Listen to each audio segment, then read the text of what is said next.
4.4 उदाहरण संग्रहामधला क्वेश्चन दुसरा आहे.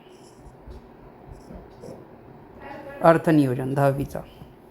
एका शेअरचा बाजारभाव किती आहे? 1000 रुपये. बाजारभाव म्हणजे मार्केट व्हॅल्यू. तो शेअर विकला व त्यावर 0.1% दलाली दिली. बघा, 1000 रुपयाला बाजारभाव असताना तो शेअर विकला आणि 0.1% आपण दलाली दिली. तर विक्रीनंतर मिळणारी रक्कम किती? बघा, आता 1000 रुपयाला जर विकला तर आपल्याला 1000 रुपये भेटायला पाहिजे, पण आपल्याला त्याच्यावर 0.1% दलाली द्यायची आहे. तर त्यामुळे 1000 रुपयापेक्षा थोडेसे कमी भेटतात. बघू किती भेटतात आता आपल्याला. बघा, आता शेअरचा बाजारभाव किती आहे? 1000 रुपये. दलाली किती आहे? 0.1%. तर आपण आपली आधी दलालीचा इतर रेट आहे. आता आपण दलाली किती होते ते काढून बघू. दलाली किती होते? बाजारभावाच्या 1%. बाजारभावाच्या 1% नाही, 0.1%.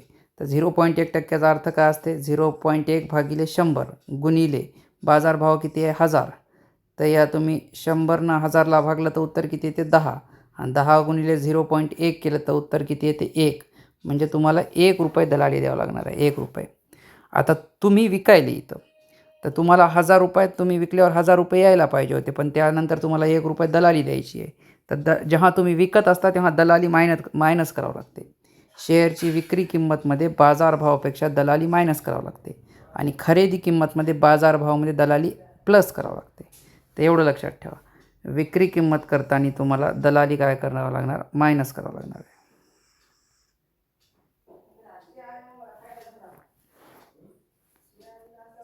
$1000 मायनस बाजारभाव 1000 आहे, मायनस किती केला? 1 रुपये. आता तुम्हाला किती रुपये भेटणार? 999. 1000 रुपयाचा तुम्ही शेअर विकला, 1 रुपये दलाली दिल्यानंतर तुमच्याकडे किती उरणार आहेत? 999.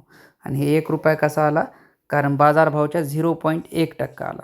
तर 1000च्या 0.1% 1 रुपया असते. 1% नव्हतं, ते 0.1% होतं.